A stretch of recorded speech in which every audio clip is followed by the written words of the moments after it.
Hello, everyone. Halloween is a very strange holiday. Personally, I don't understand it. I don't know, kids worshiping ghosts, pretending to be devils. Things on TV that are completely inappropriate for younger viewers.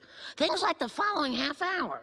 Nothing seems to bother my kids, but tonight's show, which I totally wash my hands of, is really scary. So if you have sensitive children, maybe you should tuck them into bed early tonight instead of writing us angry letters tomorrow. Thanks for your attention. No. No.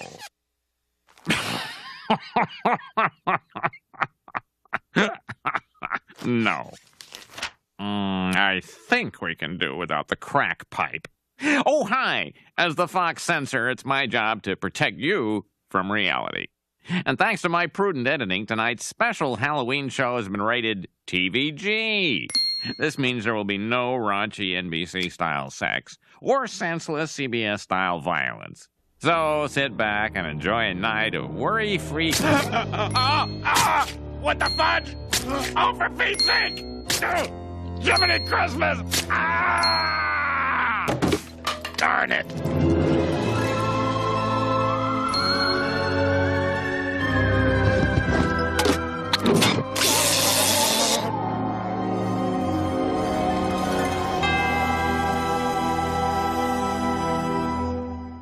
Welcome, ladies and gentlemen. In the 7 years we've been doing this podcast, I am quite shocked we've never touched on The Simpsons. We spoke to Seth MacFarlane, but yet we never talked about anything about The Simpsons. I mean, I think I might have asked us, are we ever going to touch the Simpsons movie? Yeah, that's the closest we got, and I don't care for the Simpsons movie like that. That's the weird part about it. It's funny. As funny as I think it is, I don't think we will be talking about it. But I don't know. The only thing and Deacon agree with me, the only thing that we've ever said about the Simpsons movie, especially when it came out, was this is funny Simpsons from like 10 years ago. Were you like me where with the Simpsons you kind of like, because for me, I guess I'm not saying that's where the Simpsons stopped being funny, but like where I really kind of like checked out, it was after that season. Okay, what was the season where Homer moved and it was like a James Bond homage in the background while he was working there? Oh, the Hank Scorpio episode? Yeah, the Hank Scorpio. What season was that? No, that was what, season 10? I think after that season, I was kind of in and out of it because I was actually liking King of the Hill around that time a little bit more. So I was just kind of like, it's not like I didn't care for The Simpsons, but it was just kind of like, I wasn't one of those people that's like, well, the spark isn't there. It's just not funny to me. I was just kind of leaning towards King of the Hill right around that time. Now, here's the funny thing. I think everybody does say the same thing. After 1998, or it's either after Phil Hartman died, after 1998, or after 2000. That's where everybody in that range says The Simpsons began to suck. Yeah, it's around those 3 points, and no matter who you were, at that point, I stopped looking at it around about 1998. In 1998, I was watching it just to watch it, and that's where a lot of the writing got weak, all the rest of that mess, And we're not the first, and trust me, we won't be the last people saying the same damn things. I think a lot of people have said that around that time, that's when The Simpsons just totally sucked, and it was just there to fill up airtime for Fox. Yeah, but the one thing that I was always a mainstay of was the Treehouse of Horror episodes, because those were always fun in the Simpsons way. And yeah, they were. They were.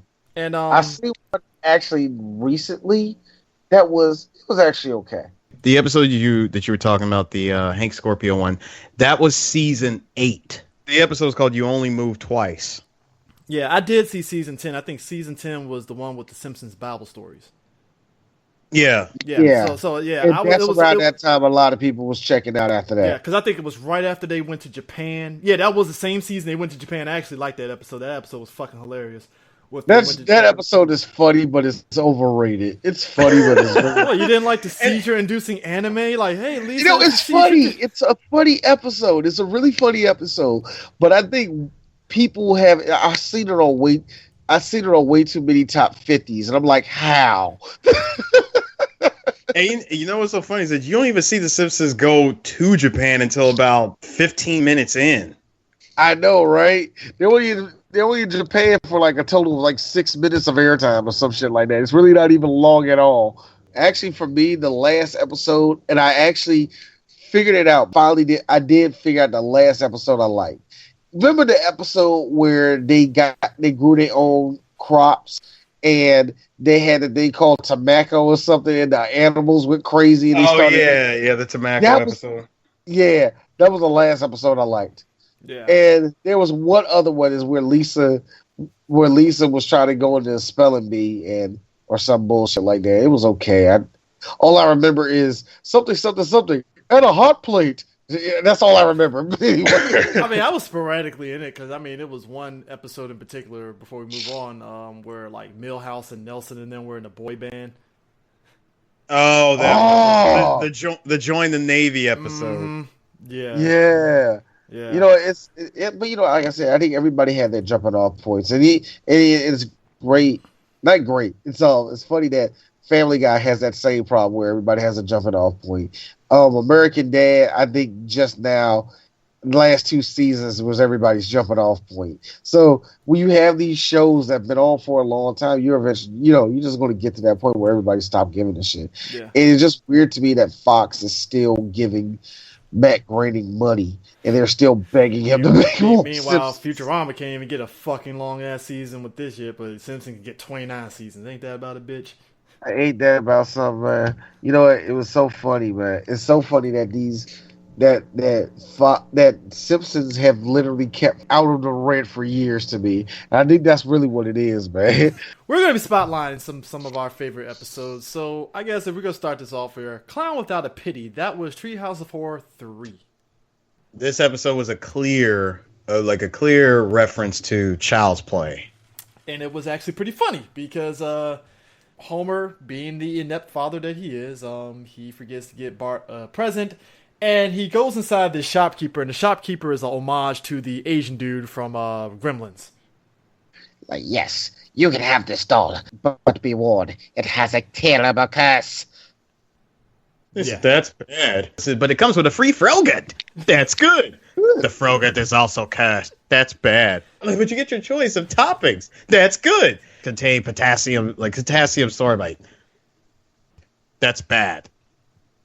Can I go now? Can I go home now?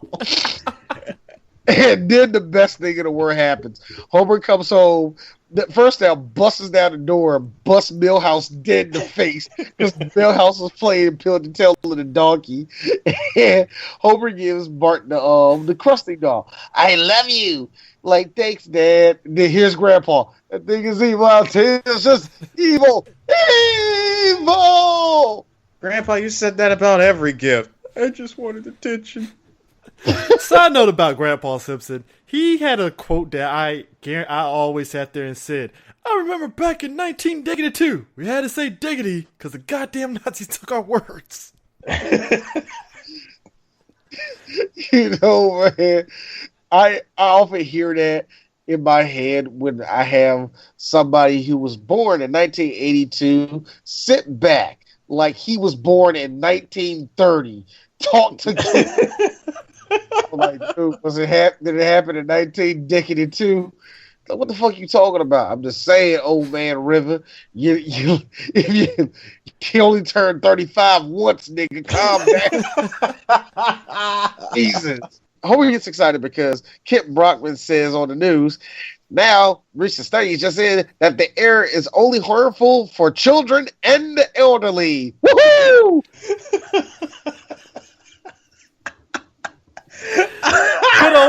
Good old Kip Brockman, man. Yo, so he pulls Krusty's string. I'm Krusty the Clown and I don't like you. He said he didn't even have to pull the spring. I'm Krusty the Clown and I'm going to kill you. I said I'm going to kill you. You, Homer Simpson. Funny, Homer throws him over the couch like, oh yeah? How you going to do it? Krusty, don't know where he gets the knife from, takes the knife out. Ah!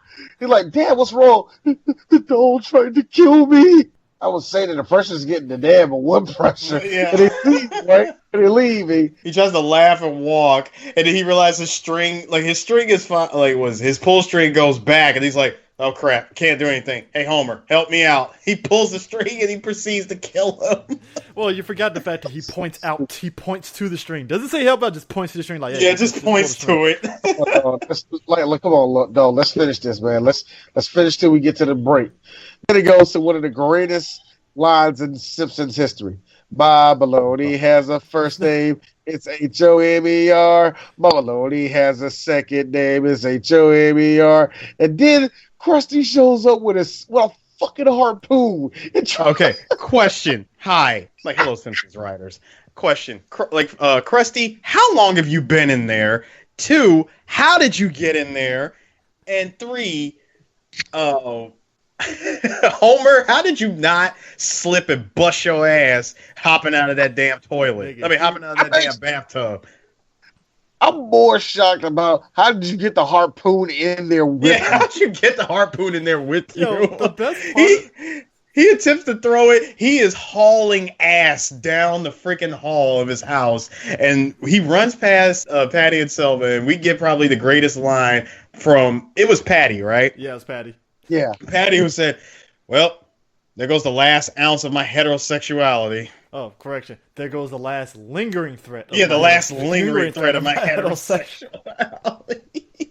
Well, Homer actually catches this nigga off guard, puts him in a bag full of socks. He's like, "You think your dirty socks will stop me? Well, you're making me dizzy."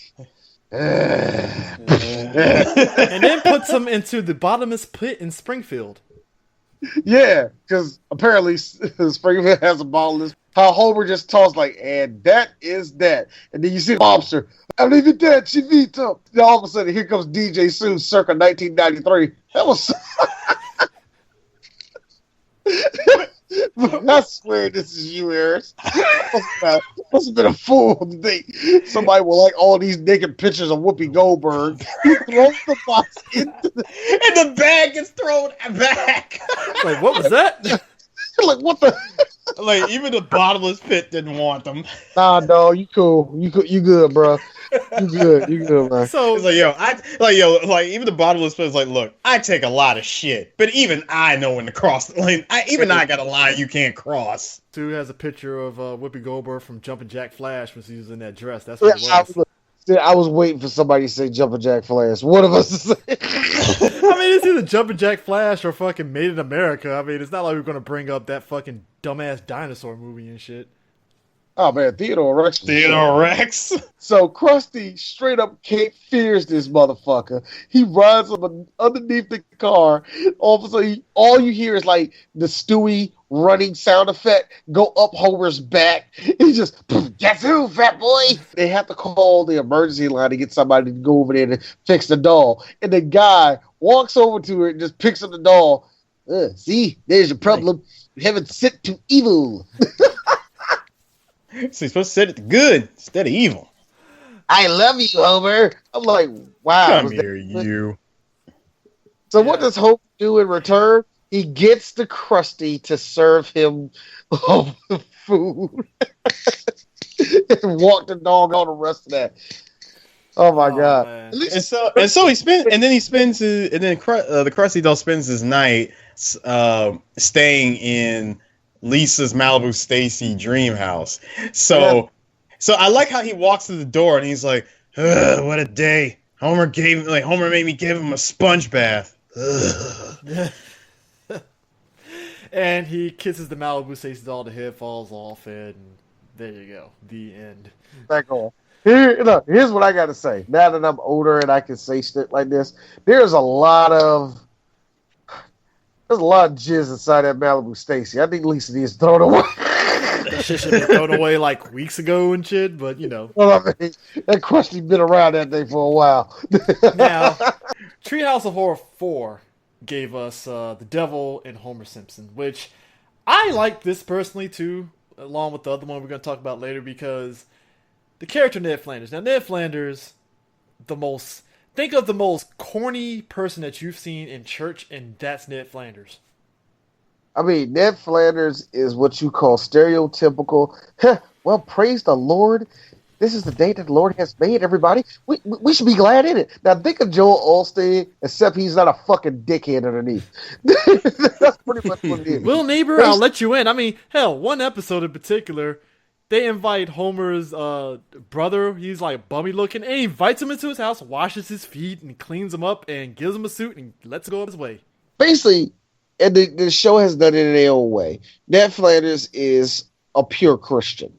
He is what the religion is if it's done right. Mm-hmm. And you probably say to yourself, but he's a fucking square, isn't he? I know. I mean, he has a store called the Leftorium. That should already tell you what you need to know about Ned Flanders. Fuck you, dude. All for left-handed people. Fuck you, dude. I am left-handed. I'm left-handed too. I'm just saying. I'm sorry, you are? Yeah. Oh my god. So that means Eris is the freak. You know what? Fuck both of y'all. Unless Sue is ambidextric and he can do both hands. No. DJ Sue will get frustrated. Fuck both of y'all. My dick bigger than both of y'all. To which I have to retort, oh, really? No, I'm mad at Chris is like, show me. That's what that was right there. Nah, nigga, you bad. You bad, nigga. Show. Let's go. Let's go, nigga. Flex. Do something. Flex. Nah, Sue's way of Sue's way of flexing, and I'm pretty sure he'll break Twitter if he did this. If that was his Twitter profile pic, his dick. DJ Sue, gotta say, man, this dude's breaking this DJ, man. He's breaking the mold, man. Like, what do you mean by that? Look at it. Is that his penis, dog? I'll be that one dude. Sue gets suspended for Twitter for doing that. I'm like, so you could suspend a dude that put his dick as his profile picture, but you can't suspend fucking Nazis on there. I see how you play it, Twitter. It's bullshit. Bullshit. Everybody boycotts Twitter. Oh man, no. And DJ Sue, here's me. I told you, nigga, you're supposed to put a top hat on top of that thing. Then that way, they would have never took it off. So it looks like a snake with a top hat. Can't tell. In this one, Homer has a wet dream about about donuts walking down the aisle because Homer is a pure fat ass. No, it was just any aisle, dude. He was at he was at like one of those like you see people go to like those fashion events. Dude saw a runway model that was nothing but a donut with legs. Yeah. And Homer is just drooling. And Lenny and Carl eats all the donuts because they some real ass niggas. Gotta be honest with you, man. Them donuts on The Simpsons look like damn stock, regular ass, damn dry ass donuts and shit. Here's the sick part. Ever since they did it for the movie, they did it for the Simpsons movie, they have kept selling the quote unquote Simpsons sprinkle donut over at 7-Eleven. Nigga, that is my favorite donut at 7-Eleven. So, he opens his book. Homer, I owe you one emergency donut. Signed, Homer. That bastard, he's always one step ahead of me. The fact that he cut into his safety manual a giant square peg for him to put a donut in it. This is one question I got it. So if it was a crusty ass donut, you was going to eat that shit though, were you? Yo, but here's the kicker, right? So, how is it that the devil, who is Ned Flanders, by the way, is visiting Homer, and we cut the security cam footage and Smithers and fucking Burns are looking at it like... No. Okay, you want to know how we're seeing that, CJ? Damn good writing. Yeah. And Ned Flanders said it best, too. He's like, well, I could be arranging that. Oh, Flanders, what are you doing here? You're the devil? It's always the way you least suspect, isn't it? Smithers, who is that goatee feather? I like to cut his jib. Princess Darkness, sir. It's your 3 o'clock.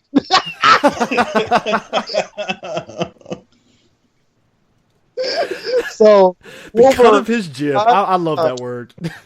I like the cut of his jib.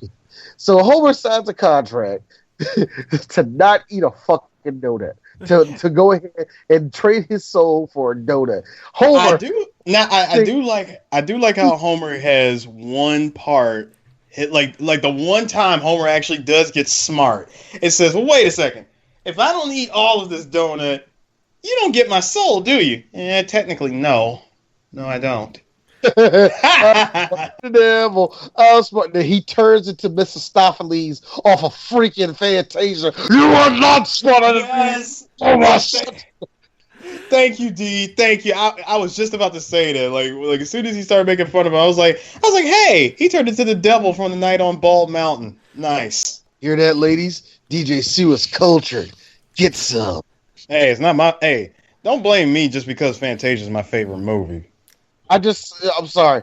That's pretentious DJ Sue right there. Y'all don't know that. That's pretentious DJ Sue. When he said that, he started sucking on a vape pen. It's like he said, don't hate me because I like Fantasia. So Homer ends up sleepwalking one night, and he eats the last donut, and that basically he ends up going to hell. I love it because it's so funny. Right before he goes and he gets Homer, because he's fat. He gets stuck halfway. He gets stuck in a hole going towards hell, right? And Bart walks into the kitchen. Here's Satan. Hey, Bart. Hey. Like Bart already knows his fate. Look, at least like, wait a minute. What about a fair trial? A fair trial? Damn United States, all your legal mumbo jumbo. So much easier in Mexico. Whatever. But anyway, Homer, you will spend the day in hell. So Homer gets chopped up, and then finally... So you like donuts, eh? Uh-huh. We'll have all the donuts in the world. Cut to like maybe a couple seconds later. More. I don't understand it. James Coco went mad in 15 minutes. James Coco went mad in 15 minutes. I died laughing. 2 reasons. Number 1, I'm old enough to know who James Coco is. Number 2, the fact that he said this nigga went mad in 15 minutes. What is this motherfucker made of? Yo, the day has come. It's midnight. They're about to have the trial. And we get to see the lawyer for Homer, which is Lionel Hutz. Don't worry, everybody. He was in a bar watching Matlock. The sound was off. The sound was off, and I got the gist of it. The sound wasn't on, but I think I got the gist of it. Gosh. So finally, Satan shows up, and they set some ground rules that they can have a bathroom break every half hour, and that Satan gets to pick his jury, and he picks John Wilkes Booth. I forgot John Wilkes. He picked John Wilkes Booth, Lizzie Borden. 1970 something, like the 1970 something Flyers. John Dillinger and Nixon when he was still alive. But I'm not dead yet. Actually, I just wrote an article for Redbook. Hey, I did a favor for you. Yes, master. Here's the sick part. We got to write a stronger joke for Donald Trump for that.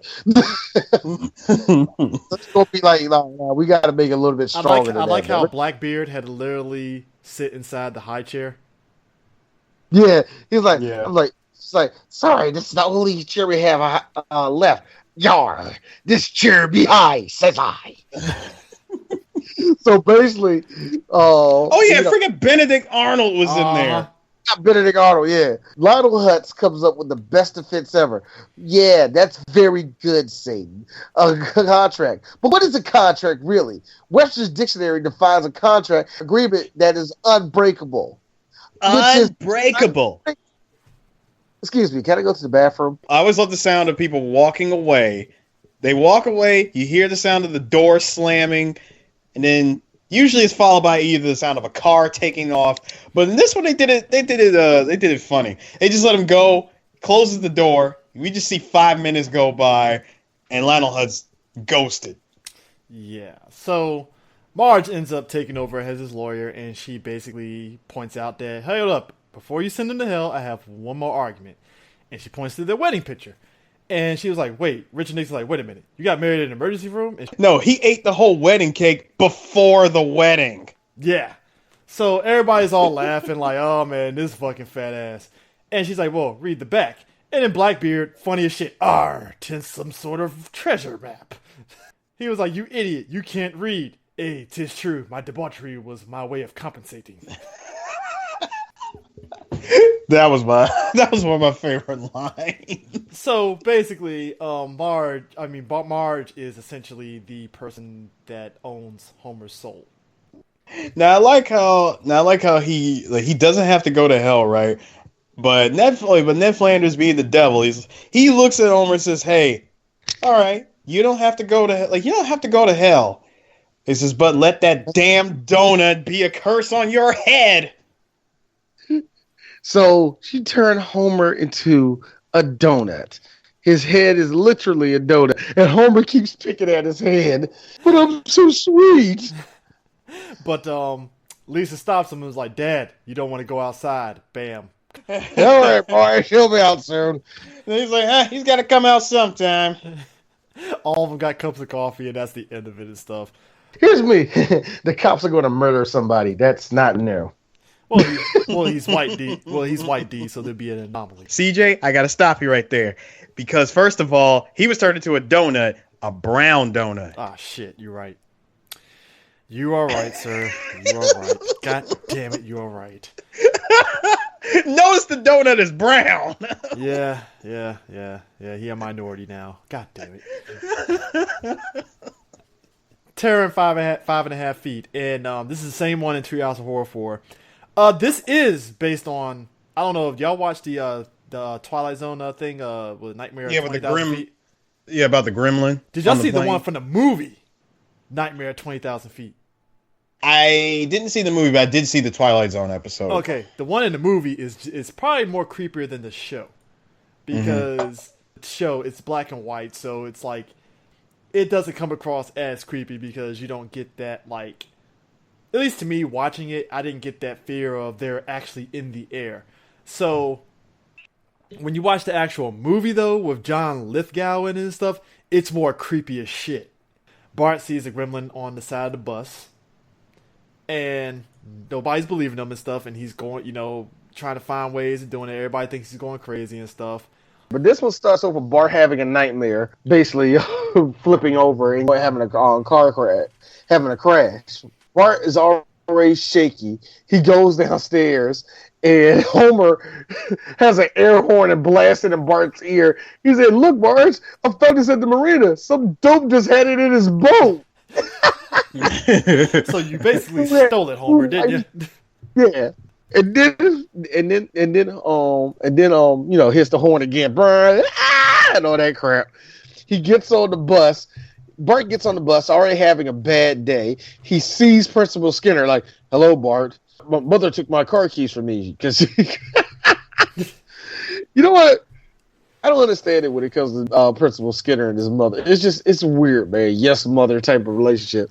The whole background story that Skinner had didn't make any sense either, but whatever.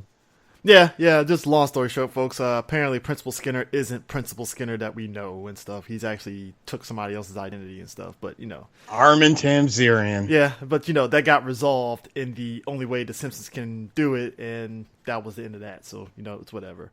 There's a gremlin on the side of the bus, and nobody will listen to him and all that crap. So he told that to Otto. Otto saw that. "Ooh, no problem, little dude." And Hans barely taps the tree and his car explodes. No, he doesn't tap the tree at all. That's the thing. He didn't. Yeah, he didn't. He stops right before he hits the tree. You're like, it just blows up. I like that. Second off, that's an awesome bus to have one of those, the airplane fucking things that closes down. I know. Where did he get the shade from that shit? I like how Bart, he's got scared. He lifts it up. He sees Scott. He sees Willie. He Willie's freaks out. face just right there. I mean, I would be freaked out too if I saw the face. And then Willie. I'm sorry because this line is hilarious. My boy couldn't go nowhere. Couldn't move any further. So I had to put 17 bullets. So I had to put 17 bullets in it. I'm like, what the hell? Yo! Oh my god. Shit, dude. As they're driving in, the gremlin is fucking up everything, right? And Bart is like, you believe me, don't you, Milhouse? Milhouse is like, actually, Bart, I'm a little bit afraid. I'm going to sit over there by the foreign exchange student. And that's when we see Ooter for the first time in Simpsons. That was the first. Yeah, I think this might have been the first time. Yeah. So basically, Bart freaks out, tells everybody. They tie Bart down into the seat. Ooter lets him out. And when Bart continues to see the gremlin fuck up the side of the bus.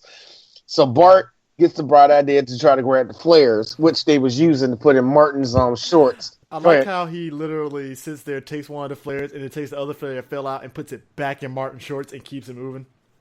Hey, man, you got to keep it going, man. Bart respects the work. Bart opens up the window and everything flies out the window like they're in an airplane, which I think, okay, I get why they did that. Bart throws the flare at the gremlin. The bus finally pulls over. And when they pull over, they know everything's messed up. And Bart like, see, I told you. He's like, whether or not you were right, this is like you were still disruptive. Perhaps some time in an insane asylum will do you some good. How is that equal? So we missed to say that Ned runs over said gremlin when it's on fire and picks it up thinking it's some sort of animal. And yeah, he pays for it because the gremlin cuts his head off and shows it to Bart. And that's the end of the classic horror film style. Classic. Next one, and quite possibly the one that I think all three of us just love the quote, the shinning. First off, Homer forgot to lock the front door. Second of all, he forgot to lock the back door. Third, hey, what about Grandpa? I think we left him at the gas station. So we're not going to stop for Grandpa? Nope. And then here comes DJ Sue DJ Sue if he owned his own place. Mr. Burns owns the mansion. And look, the sea monkeys have come. Sir, those are your latest victims. I mean, your latest caretakers. They go through the whole house. And he said, this house used to be the site of satanic rituals, this, that, all that, in 3 John Denver Christmas specials. John Denver. I've noticed John Denver has been the butt of a lot of people's jokes for a while. I mean, did people really hate John Denver? Yeah, I don't know. I don't know. I always grew up with people hating him. Now that I see John Denver getting referenced in all these movies, maybe I was wrong. I don't fucking know. Yeah. The callback to the movie that they're referencing, The Shining, where we see the elevator, the same elevator from the movie, open up and the blood just comes flowing out of it. And Mr. Burns, I like how Mr. Burns plays it off like, that's interesting. Normally the blood gets off at the second floor.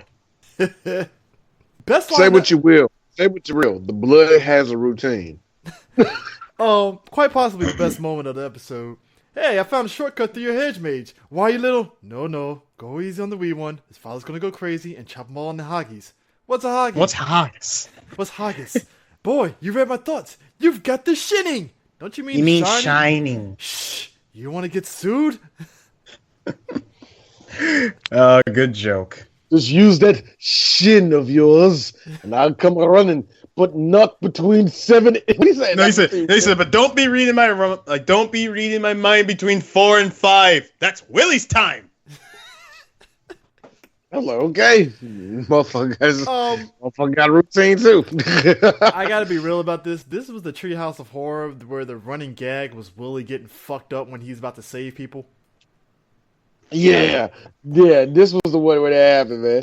Also, DJ Sue gets to say his favorite line because Smithers, right before he leaves, he takes all the beer, cuts off the cable. Like, by cutting off the beer and the cable power, this is I can ensure some insanity will ensue.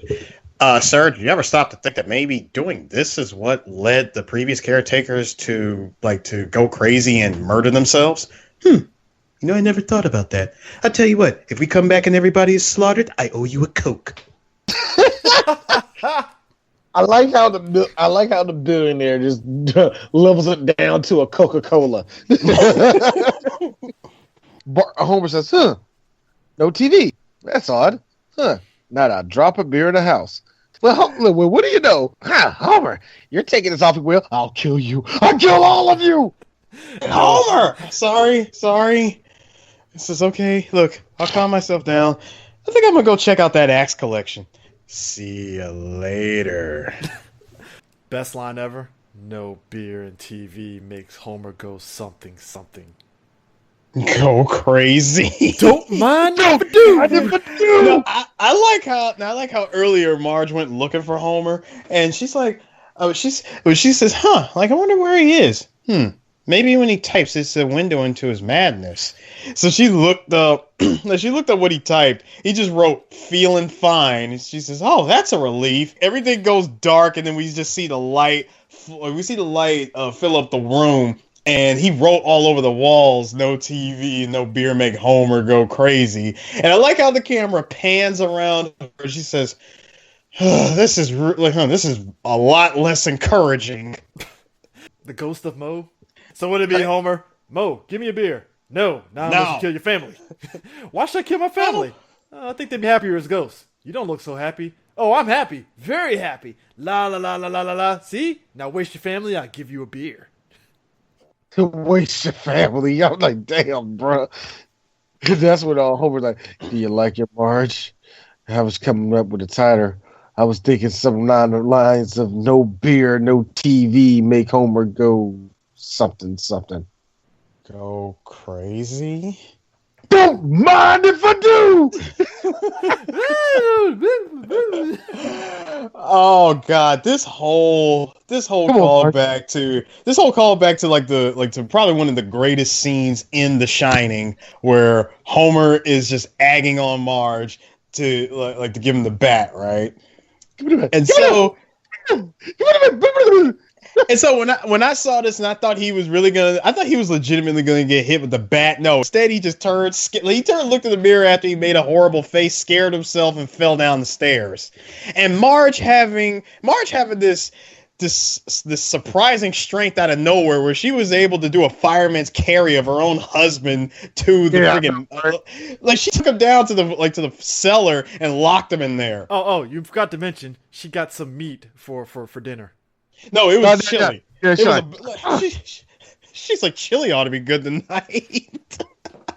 Gotta say, Marge still got a mind on dinner though. You gotta give her that, man. I like how Homer was literally inside that freezer, like, no, eating freeze-dried food and shit.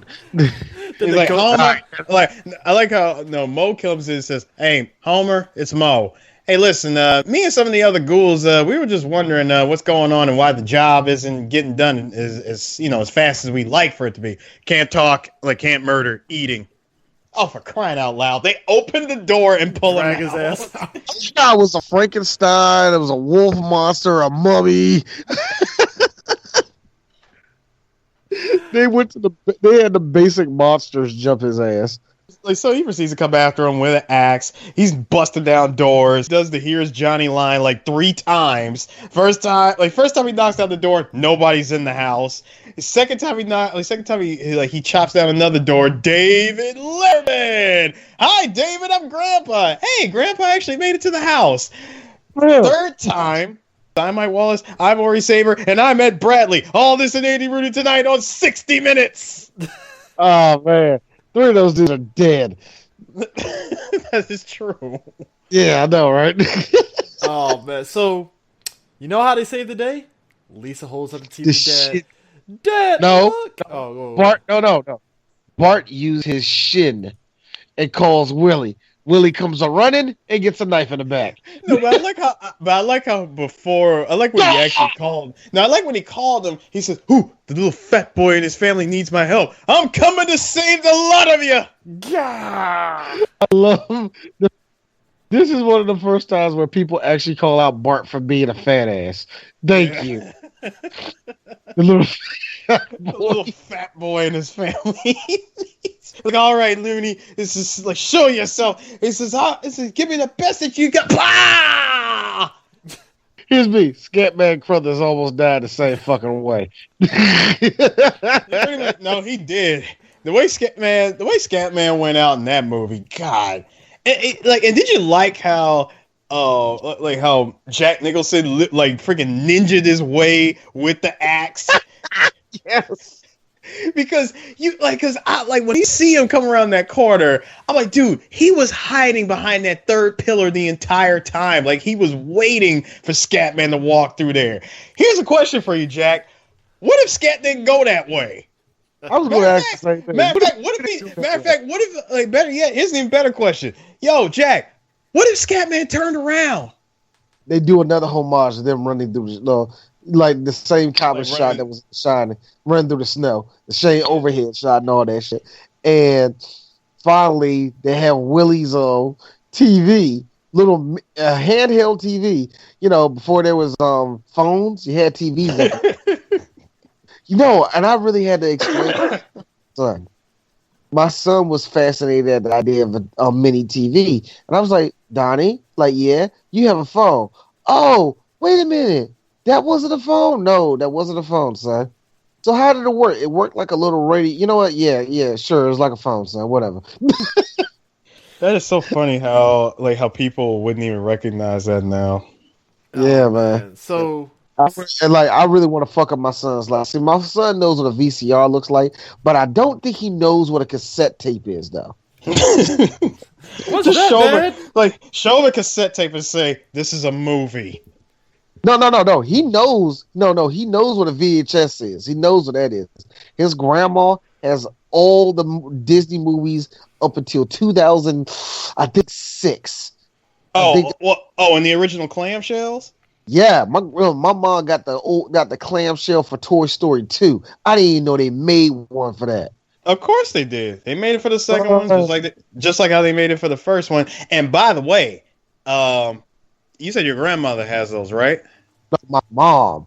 Oh, your mom has those? Tell her to preserve those because those clamshells are worth a mint. Yeah. My grandmother has actually. It's funny. My grandmother actually has all the clamshell Disney stuff still. Check it out. And I had to look it up for my mom. My mom has a clamshell for the first Spider-Man movie. I am not lying. It's in a clamshell. Yeah, man. I was like, get out of here. So we got that thing on DVD and on VHS. And that's where everybody gets their other favorite line. Urge to kill. Fading. Rising! God. Now come family. Sit in the snow with Daddy and let us all bask in TV's warming glow. Then all of a sudden, live from Broadway, it's the Tony Awards with your hosts Tim Daly and Hal Linden. Homer, change the channel. I can't. Frozen. Everybody screaming. Urge to kill. Rising. Second Tony Awards. Which is ironic because Tony Awards is actually a pretty good award show, honestly. Oh, get out of here, Chris. Bye, Chris. Just saying. It's nothing wrong with basking in the Tony Awards, especially with the black excellence that's been happening on Broadway recently. Just saying. Dude, real talk, black excellence has been happening in Broadway for years. It's just now that black people start feeling each other now that we know that hey, we actually starting theater. We do, and not just, hey mama, what we gonna do about these bills type of plays. CD, those are the Chitlin Circuit plays, all right? We ain't talking the Broadway plays, all right? There's there's four circuits to me. There's the church circuit where you just only go into churches. There's clearly you're only going to black colleges circuit. Mm-hmm. And then there's you're only going to the black cities circuit. I don't want to call that chitlins because I think black people, we're above chitlins. That's what you call the Duke's hair grease circuit. Live from Wake Forest, North Carolina. There you go, my nigga. There you go. Angela Bassett will never do a Chitlin Circuit play. So, hell no. No. Her story, Robin Givens, Carl Payne. Listen. Dwayne Martin. Yeah. He does that a bunch. Now that we recently found out that him and Tisha Campbell, they kind of slumming it on financially and stuff. Yeah, he's doing everything now. Dude, I think you know what? If I wasn't so certain that you was doing that because you hated on him, I would say, God, Chris, that was messy. I mean, I don't hate Dwayne Martin. It's just it came out, and it's just no. Hold on. It's ironic. Me and Harrison talked about this lately. I don't like Dwayne Martin. I don't. I straight up don't. I never hated him. No, hold on. But here's the fun part about this. DJ Sue hates him. Why? Nigga, he didn't do nothing with Tisha Campbell. My thing is this. Are we going to touch on that whenever we do Above the Rim? Oh, my God. You know Above the Rim is a coming. To be honest with you, look at Dwayne Martin's career. I got to be honest with you. He peaked at Above the Rim. It was just above. Like, it was. And he had to. Because guess what, Dwayne? Nobody remembers Out All Night. That show sparks that is so sick. It's so sick, really, that somebody probably back then said, I don't know about that Terrence Howard fellow. I think this is the best he's ever going to do. Somebody said that. That's all I got to say. Somebody said that. But here's the funny part is, to give Dwayne Martin's credit, right? He had 130 episodes. No. I'm just saying. I know there's a stretch. You're talking 6 years of a fucking show that was on UPN. That was like the golden years of UPN, by the way, before it went on a downturn here. Wait a minute, what show did he do? Out All Night, 1992 to 1998. That's 6 years. That's shocking. Wait. No, see, them shits had to be syndicated because the show only had one season. Bullshit. 130 episodes, dog. 130 episodes. I'm looking at it right now on Wikipedia. Out All Night only had one season. It was only 20 episodes. What? They say it's more than that, dog. I know what you're looking at, CJ. Click on it. I'm telling you. Click on Out All Night. Click on Out All Night Wikipedia. It only shows one season, 20 episodes. Never mind. They got it mixed up. Yeah, somebody on Dwayne Martin's wiki decided to be funny and put in dude. Ain't no way in hell that show lasted all the way to fucking 1998. You got it wrong. You said somebody. Dwayne Martin did that. First off, I want to look at Dwayne Martin and be like, hey, dog, I'm going to go into his Twitter page and be like, fuck you for messing with your Wikipedia page. First off. Dude. Second off, so I will only give him one show then. All of Us. That Will Smith produced show, about his real life. What that thing about Dwayne Martin and Lisa Ray being what? Boo. It was supposed to be based off of Will Smith's real life thing with, him and Jada getting married and Jada being friends with his ex-wife and shit, and yeah, got enough episodes to be syndicated, and that's about it. You know what? I blame my parents for that. But no. It's just like a personal thing why I blame my parents for this. Because I asked one day to my dad, "Hey, Dad, why are you watching this show?" My dad responds back to me, because, son, he goes the long roundabout way saying that black people weren't on TV a lot, so he watched every black person that comes on television and all that. I was like, okay, I understand that shit, Dad, but you do know there's such a thing called quality content and blah, blah, blah, blah, blah. And my dad kindly said, boy, shut the fuck up. The Parkers come on after this, and I'm waiting on the Parkers. All right, Dad, tell the truth next time.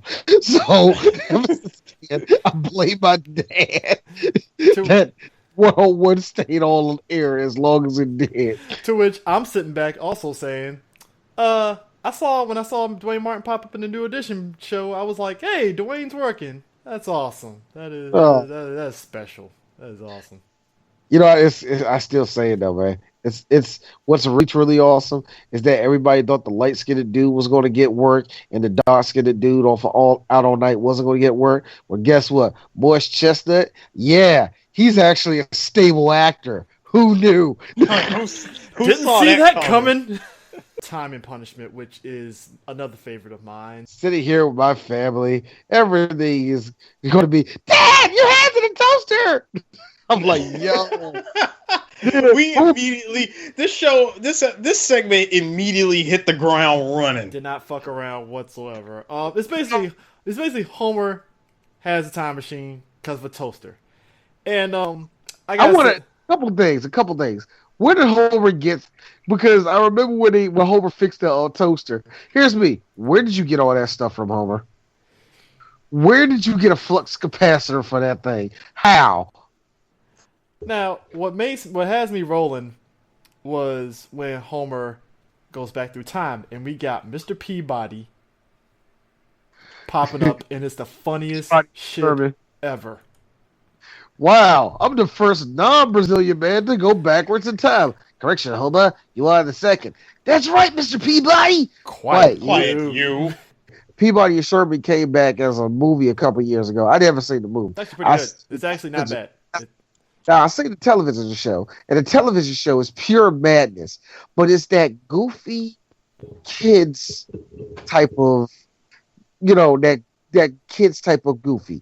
Put it this way: if anybody watched Time Squad, you'll be happy about the show. And he remembers what Grandpa Simpson said, which is along the lines of, "Remember when you go back in time, don't do nothing." Don't step on anything, because even the slightest change can alter the timeline in ways you can't even imagine. Here's a more important thing. So Abraham, you told that to Homer at his wedding day.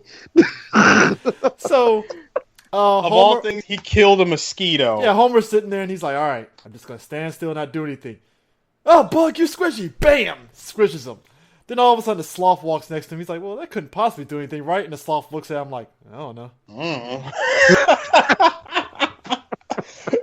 He goes back and come to find out the world is ran by Flanders. Did you like how their floor pulled the T-1000 by forming a giant monitor? Uh-huh. Do you see, you see him show up, and he's like, "Hey, what the hell is that geek Flanders doing on TV?" Homer, I'm like, Homer, I'm more surprised that you are questioning the fact that Flanders is on TV and not the fact that a freaking television just emerged from your kitchen floor. Mm-hmm. And I like how Bart says with a straight face, remember, Flanders is the overlord of all the world.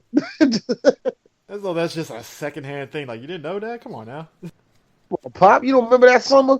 Come on now. So they go to this concentration camp of sorts, this detention center, and complete with them wearing Ned Flanders sweaters and stuff, and you find out that the way they're doing it is basically they take the frontal lobe of people's brains and in order to keep them under lock and toe.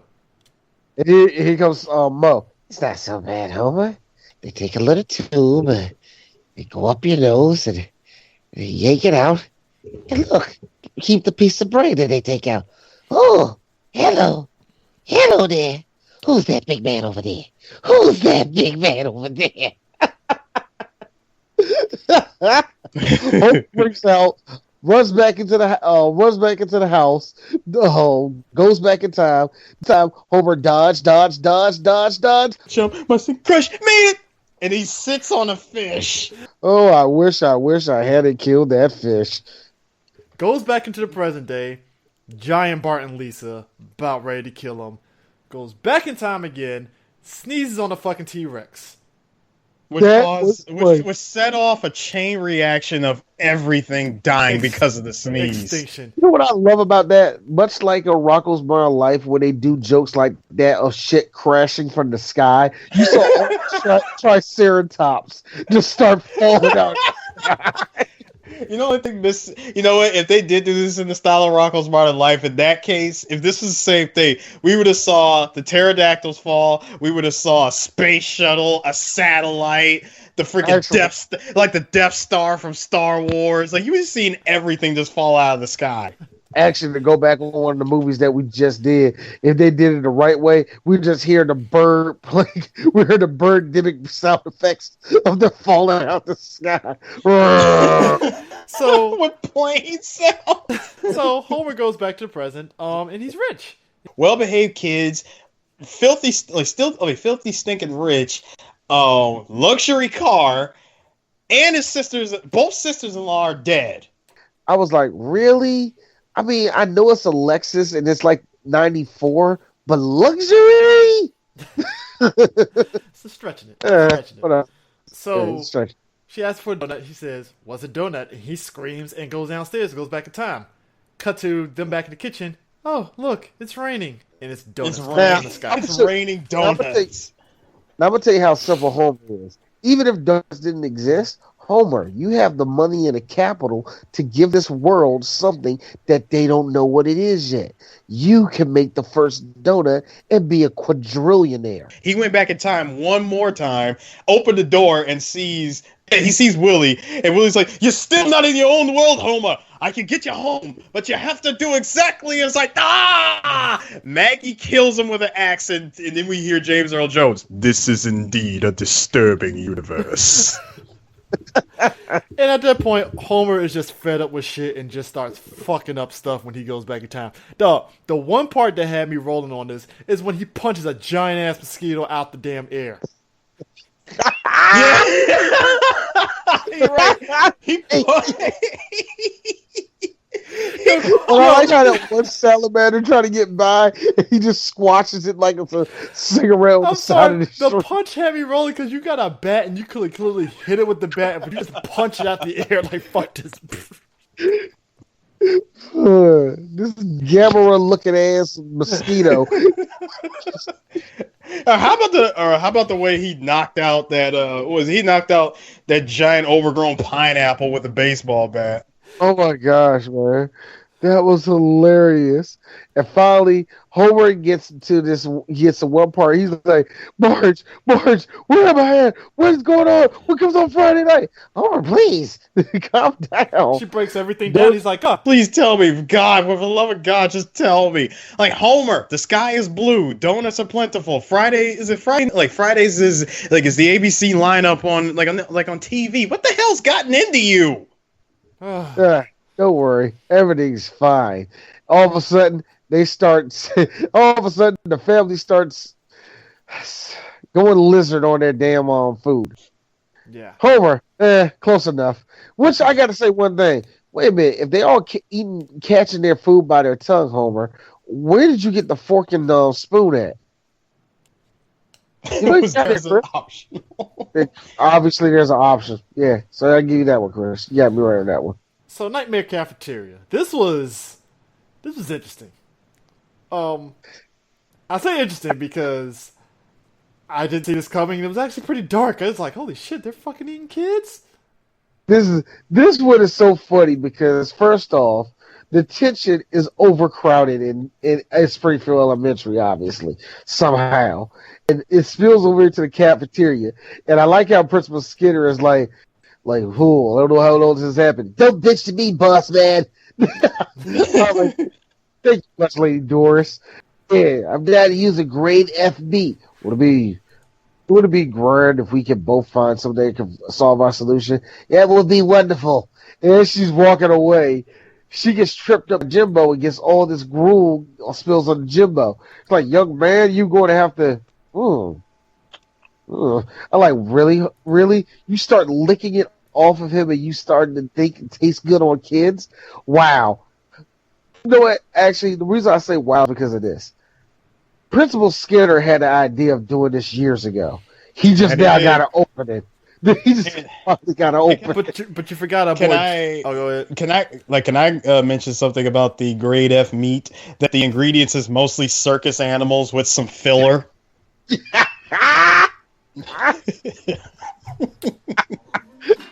fact that they wrote that on the box, grade F meat, contains circus animals and some filler. We cut to Jimbo. He's working in the dark and stuff. He's like, oh, great, now I gotta work in the dark. It'll be much easier to work if you stop throwing all this meat tenderizer on me. So, oh, man, now I gotta work in the dark. And then the next day, you see all the teachers eating.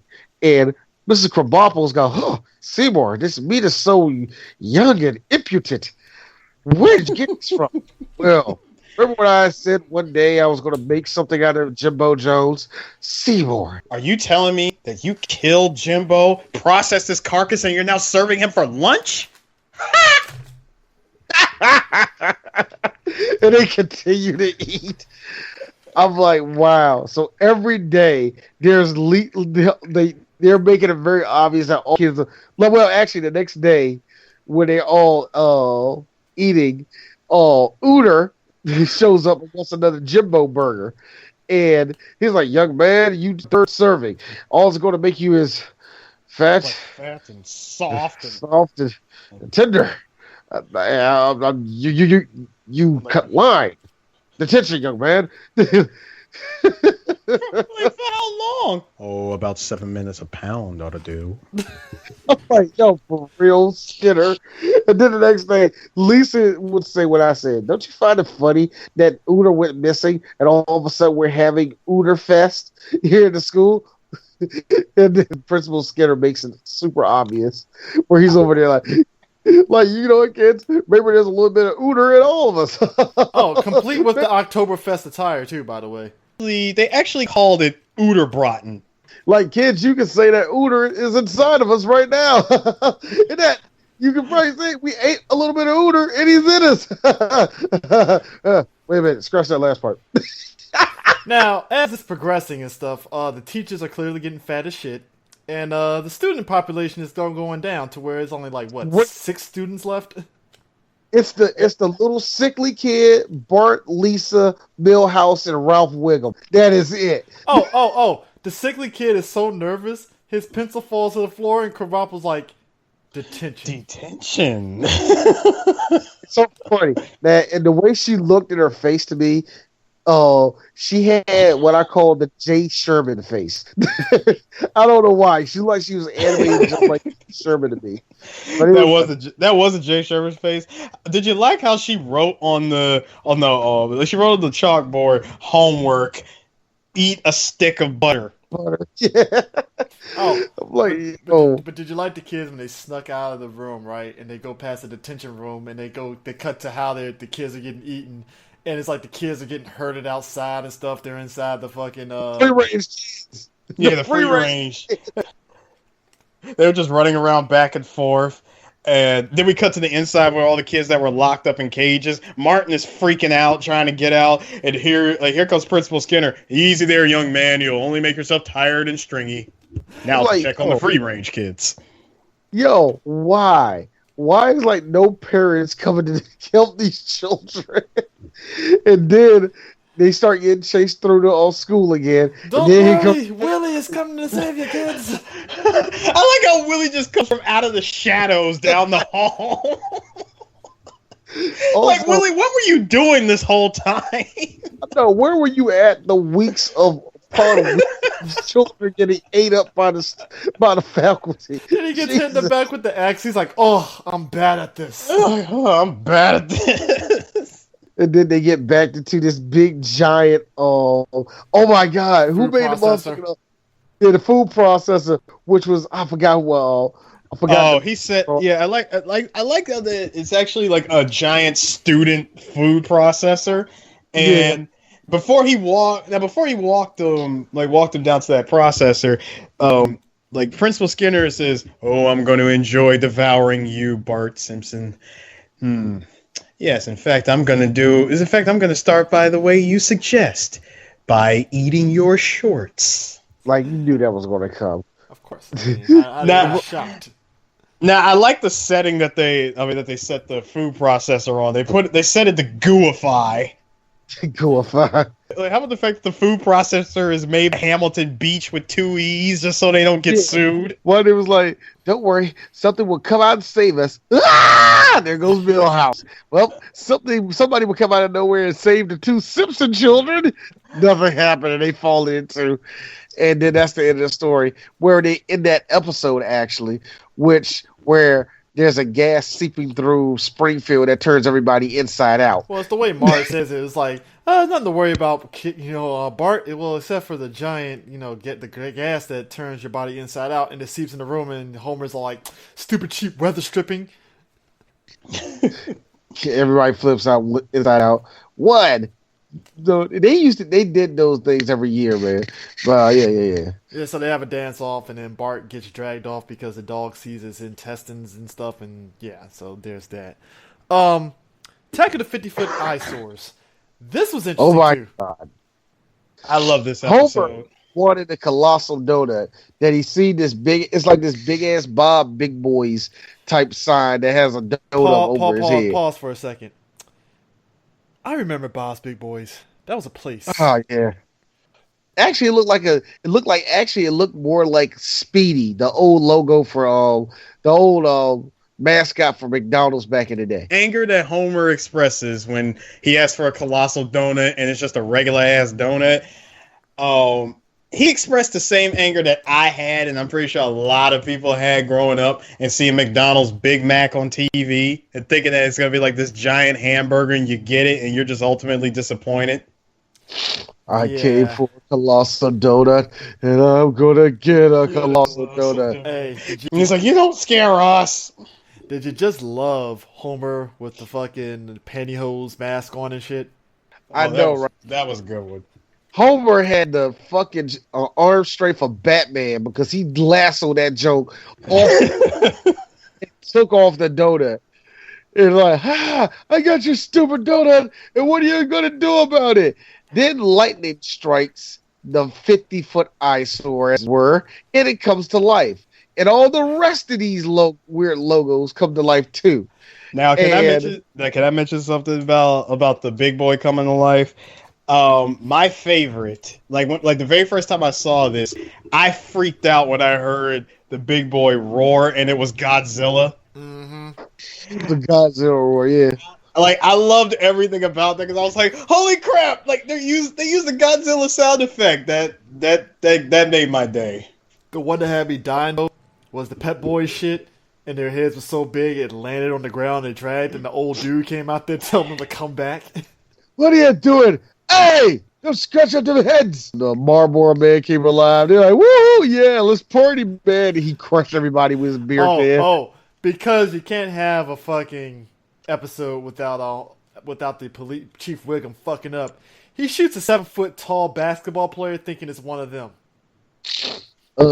Chief, that wasn't a monster. That was the captain of the high school basketball team. Well, he was turning into a monster. Oh God! Social people. Hey, Chris. Oh, this social commentary is killing me inside. Kip Brockman gets eaten up by Kip Brockman, and magically enough, Kip Brockman actually comes back in the end of the episode. But whatever. Oh, Marge walks into the living room and see Homer, who is pretty much in his underwear drinking beer inside the donut, and she's like, "Homer, where did you get that from?" Well, wherever I got it from, you got to know I obtained it legally. So down the line, as this chaos is going down and stuff, eventually Homeboy goes to the house, asks for his donut, and Homer's like, "Oh, yeah, you must be looking for your donut. Flanders has it." And you hear him go over to Flanders' house, fucks up his house, and he comes back and has an angry face. You hear him come back. I love the fact you hear him stomping back to his house, rings the doorbell, and he's got that mean face. He says, "I told you that Flanders has it." You see Flanders running down the street. "Help me, Lord!" Then Marge comes in and he's like, "Oh, homie, just give him the damn donut."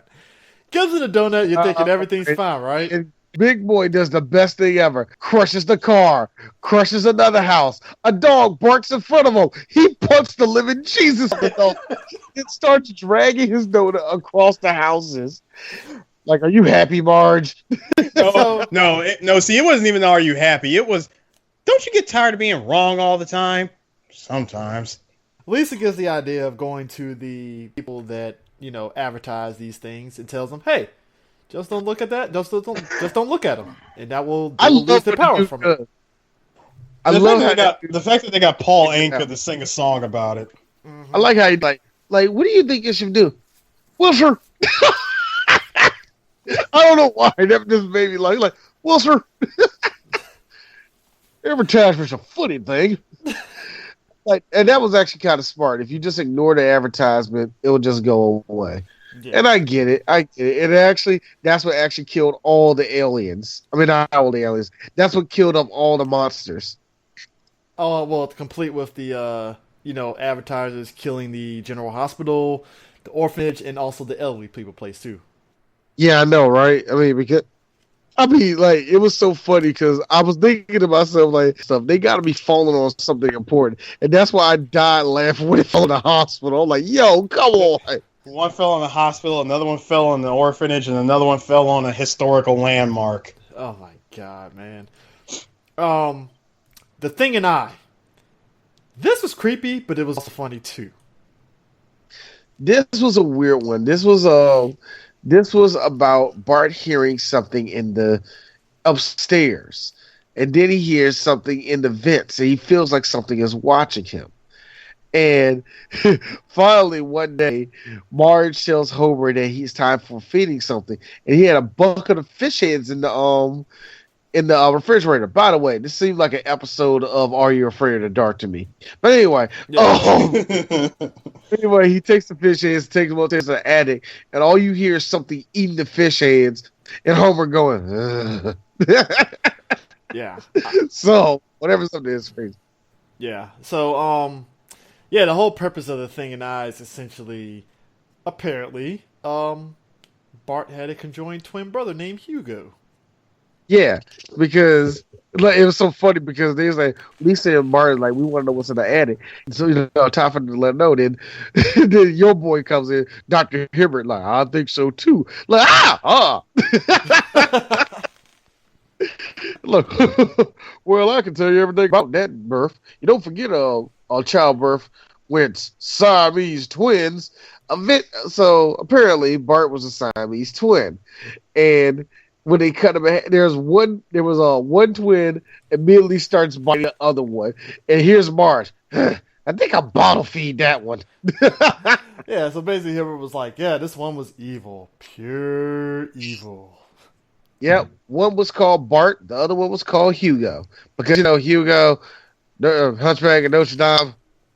But so everybody is so it's like, wait a minute, so Hugo escaped and ran away. So they're like, we gotta find him. That crazy person could be anywhere. I start with Radio Shack. So everybody leaves. That was a good one, by the way. So everybody leaves except Bart, and Bart gets jumped by Hugo.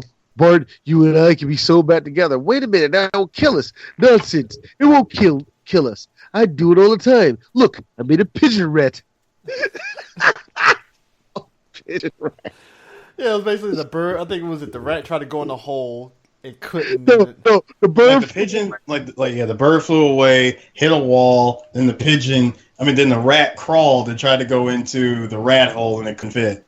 Yeah. I was like, yo, whatever, man. I'm like, here's me. That thing's living in hell. Then Dr. Hibbert shows up. He's like, Hugo, look at yourself. All these years up here, you never see yourself in the mirror. Take a look. Hugo looks. It's just Dr. Hibbert, and Dr. Hibbert straight up jacks this nigga in the jaw and knocks him out. I'm like, yo, he smoothed that dude out. And then Homer shows up. He's like, all right, we think we see Hugo. He was born in Switzerland, and you found him. They was like, what? There's always something about the left. Wait a minute. His scar is on the right side. So that means the evil twin has always been Bart. Oh, don't look at me like you're that surprised. I think we have a way we can make all of this work. So Hugo joins the family in a big turkey feast, while Bart was still in the vent saying, hey, can I have some? Not after you eat your fish heads. I like how Marge actually. Marge is no, you eat your fish heads and then we'll talk. The only decent thing that the Simpsons could do with an evil twin is to lock him up in the attic and feed fish heads. The Simpsons are terrible parents. Let me just make that very clear. Oh my what god! What the hell? The whole Mega Man, my favorite one, bar none. Just because of how ridiculous it is. So the whole purpose is that basically it's based off of the old Mega Man, Charlton Heston one, and even I Am Legend to a point. But Mayor Quimby in his ineptness and makes fun of France. Yeah. France doesn't take it too well. they launch a freaking nuke. And I like how Quimby did it because I have a feeling that Donald Trump's going to say the exact same thing. Like, I stand by my ethnic slur. Do your worst, you pretentious savages. I think Trump has done that to North Korea. Yeah, that's what I'm saying. I feel that Trump is doing the same thing. Like, I stand by my ethnic slur. You guys are slow and you can't play basketball. Sad. What you didn't notice is D using his fingers to do the Donald Trumpisms, as he says this. Right, I did that. Damn right I did. Basically, Lisa's like, Dad, do you have a fallout shelter? And he's like, yeah, look outside. It's a fucking box that says USA #1. Was it like a little parasol on the top of that? Yeah, it was a parasol and a fucking USA #1. I was like, wow, really? So, he goes to the local army surplus dude, and he has a fallout shelter. This baby is called the Withstandinator. It can take up to a 6 megaton blast, no more, no less. Wait a minute. You said Withstandinator. That dude is a figure of The Simpsons, man. I think this one and the Pulp Fiction one that he did, that one episode, was funny as hell with him. Yeah. Matter of fact, like, do you remember one of the first episodes he appeared in, CJ? Wasn't the one with Bart and the bully? Yeah, it was Bart versus Nelson. Yeah, he was still the guy that like he was the conspiracy theory guy, I think. Yeah, he ran the army surplus store. What had me rolling is that the people in France, they literally laughed like they were bullfrogs. Like, we showed them who is the frogs. Ho ho ho ho ho ho ho ho ho. I'm like, yo, that's racist as fuck. Speaking of which, I'm gonna throw out there. It's hard to hear Apu after I sat and listened to these Indian people talk about how Apu fucked up their lives. Yeah. And I'm like, yo, I am so sorry, guys. I am so sorry. I didn't know fucking Kumar was so pissed off at the character. Like, fuck that. A lot of them are, man. And here's me. I am so sorry. I am so sorry that shit happened to y'all. But maybe y'all will believe the black people next time we tell y'all when y'all hanging out with these crackers a little bit too tough. Like, what the hell y'all get y'all get a little too friendly, a little too familiar, and you don't know how to act when the shit blow up in your face later. Now y'all looking at this shit like, but I gotta think, man, if you are Indian, that probably had to piss you off for years. Mm-hmm. You know what I mean? There are people that didn't watch The Simpsons because of Apu.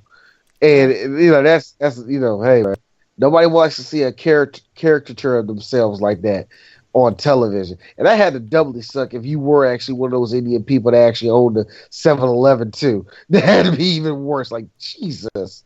But look at this. My dad just wanted to work. That's all he wanted to do. Yeah. I mean, and the thing of it is, that's a character that he had some funny jokes, but it's like, fuck. Oh, yeah. He did. But, it's like looking at Cleveland off of Family Guy to me. France launches the bomb, and it's an Intel Pentium joke, because it says Intel inside, so ha ha ha. Because Intel was the whole... Didn't they have, like, commercials where it was like, hey, get an Intel processor. Doom, doom, doom, doom, doom. Yeah. I was just thinking that it was just a play on that. They put advertisement everywhere, including on a freaking nuke. So that's what I took it as. So what did Quimby say when he popped outside the window when the missile came through? I bet I get blamed for this. Yeah. And the missile hits a comic book guy. But Aqua, you cannot marry a woman that doesn't have gills. You're for two different species. And then the missile comes directly at him. Oh, I wasted my life. Now Homer walks out Now Homer got preoccupied inside the Withstandinator.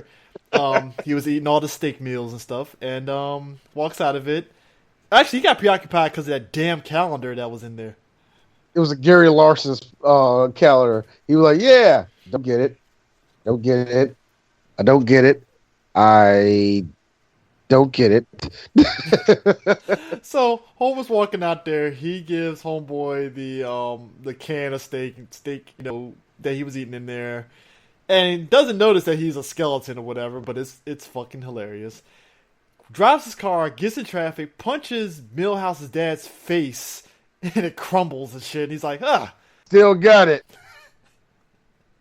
And then he realizes he looks around him and stuff, he's like, "Oh, I'm the last person on Earth," and he's literally like crying over like what he's gonna miss and stuff. Little Bart hitting the baseball. Little Lisa hitting the ball. Little Marge, she misses. And the rest were the TV, Snowball, Santa's Little Helper, and Maggie. Yo, Homer, that's fucked up, man. And the rest. Now, Homer, once he gets his resolve, he figures he can do whatever he wants to do, and he's watching a movie with Chris Farley and fucking David Spade. And I know it's Hank Azaria doing it, but I like how Hank Azaria is doing Chris Farley by just doing this. Daw! Daw! So Homer kicks the skeleton like, "Hey, you, get out of the way," and kicks it and stuff. Then we get to my favorite part of this episode. Homer dancing in church naked to War. Which is I said war. Oh, good God, y'all. What is it good for? It says today's lesson, Homer rocks. Turn off the music. Homer's like, "Hey, what happened to my tunes?" Mr. Burns, Sasha Mel, Principal Skinner, Dr. Hibbert, Lenny, Carl, I think, Chief Wiggum and Ned Flanders, like 2 other people. Yeah. But basically, they're like, we're here to make sure the mistakes of the past don't happen again. And Homer runs away from them and all the rest of that shit. And he runs all the way, he finally makes it all the way to the house. He's like, "You're still alive?" "Yeah, the layers of lead paint that was in this house actually protected us." Then the freaks come in, and Homer was like, Homer was trying to protect his family. Like, "Aw." He's like, "Aw, we feel bad for what we did," and all that type of mess and all. He's like, "Yeah, us normies and us freaks, there's no reason why we can't get along." And Marge's like, "Yeah, I hope you know that we're thinking of a better now." And they take out guns and they shoot all of them. Which in one shot. I know it was Bart, Homer, I know it was Bart, Lisa, and Marge, but they took out everybody in one shot. Yeah. And then Homer said what I was thinking, like, "I'm so glad you guys survived. Now, who wants to get some Ferraris?" I'm like, exactly. Where's the Ferrari dealership? I'm about to have fun. If anything, I don't know if y'all ever watched the Omega Man, though. I did. I know of it. Yeah, I know of it. I actually read the original. I read the novel of I Am Legend. Oh, look at this guy reading. Say, fuck, I don't. I just read a book. Exactly. No. I just read a book. I thought it was a good read because I was wanting to see what the big difference was between the Will Smith movie and the book. Well, one dude's a black guy. That's Will Smith. Well, besides that, I'm just joking. Besides the title character. No, you gotta say it. One is a black. One is a black. A black. One is a Negro. Negroid, as they would call it. But yeah, that's our Treehouse of Horror episode. Yeah. And don't forget, kids, go watch Boo 2, A Medea's Halloween, coming in October. Oh my gosh, this movie was so fun and scary, says D of 3 Black Geeks. It's exhilarating, says CJ of 3 Black Geeks. It was a movie. It was a hoot. No. It was a movie from Ain't It Cool News. I know, right? First off, who goes to Ain't It Cool News anymore? Man, Ain't It Cool News to me is the straight up is that one groupie that turned 40 years old and that community dick has really just like ruined her whole look, but yet she's still trying to go to all the parties. That's what. Side tangent. I really feel once the internet really took off and social media really took off, Ain't It Cool News just it outlived its purpose basically. It's like Ain't It Cool News. Ain't It Cool News, aka theexcite.com. Yo, and here's the sad part. It's 2017 and you still haven't changed your look your look of your website to update to 2017 standards. I'm just saying. There's issues here. There's issues here. You right about that. Hey, I'm just saying. But yeah, go see Boo So, with Medea Halloween. Yeah, if you want to see family fun, that's slightly scary that parodies movies way better than what it parodies of other scary movies or movies that are supposed to be scary. That look no further than Medea's Boo 2, a Medea's Halloween or something like that. Whatever. Except this time she's at a haunted campground, so it's gonna be Jason references. Cause fuck it, why not, right? You knew it was coming to this.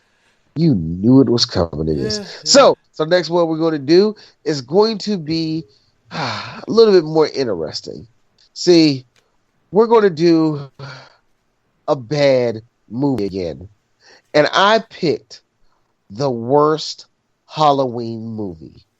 We're doing Halloween Resurrection, a.k.a. Busta Rhymes takes out Michael Myers, a.k.a. that one with Tyra Banks in it. AKA the movie that had too many black people in it, so there could only be one black person in it. AKA, wait a minute, that's it? They killed Jamie Lee Curtis off that quickly? Bullshit. AKA, hey, dude from American Pie's in it. Awesome. AKA, y'all motherfuckers weren't satisfied with Halloween 3. That's why we're here. Yeah. Y'all weren't satisfied with Halloween 3. And yet, we're getting another Halloween movie that ignores all of those movies. Funny enough. Well, is this a different Halloween? It's basically implied that this is picking up after Halloween 2. All other movies do not exist. Great. We got retcons. So they're basically doing what James Cameron is doing with this upcoming Terminator movie, where Cameron's like, oh yeah, that shit 3, 4, and 5 did not fucking happen. This one is taking place after 2. All right. Like, y'all could see me, but when I read that, I slow clapped. I said, thank you, James. Well, he had to grovel to his ex-wife first off. I'm pretty sure she could have said no, and that shit wouldn't happen. He had to grovel to his ex-wife first. What is with you thinking that Karen Bigelow has any up on? No, I'm talking about Linda Hamilton. Oh yeah, yeah, because she is coming back. Yeah. Oh yeah, I forgot about it. Hey, Linda, you want to be in this movie? Look here, James. I didn't take you for all your money in a divorce. All right, you're lucky I didn't do that. Oh Lord! Like please, please come back for these movies. Fans hate what my masterpieces turned into. I'll put you in Avatar 3 and 4. She like this. I want to be in it, James. Then what do you want? What do you want? What I wanted? Come on! I had to film you having sex with Michael Biehn in my first Terminator. Give me a break. Like you look. Like what do you want? I wanted to be an alien. That's what I wanted to be. I wanted to be an alien too, but you wouldn't let me be in it, bitch. I didn't have control at the time, and this is where we get at what you can't do. Did you think that when you made Titanic? Look, Linda. Linda, I love you. Linda, seriously, I love you. I know you wanted to be an alien, but you're not Sigourney Weaver. In which the next Prometheus movie is going to be Linda Hamilton versus Sigourney Weaver. Which is going to be hilarious. And Linda Hamilton's going to have the David assist. D is going to get that reference right there. Yeah, she is. Oh my God, she will. Here's the worst part. Here's me. So, it still ain't explained that black goo. I was going to say the black goo. No, you know what makes it worse? She's controlling the black goo. Nigga, bruh. Son. So let me get this straight. Here's us. We just made Prometheus 2. So let me get this straight. Ridley Scott not only said, all right, James, whatever you're going to do, make it good. But then James Cameron comes back in and explains the black goo in the most stupid, convoluted response ever. It has to involve Linda Hamilton. Next time you hear us, we're going to be talking about motherfucking Halloween Resurrection, y'all. Peace. You're back with your family now where there's nothing to be afraid of. Except that fog that turns people inside out. Huh? Uh-oh, it's seeping in. Stupid cheap weather stripping.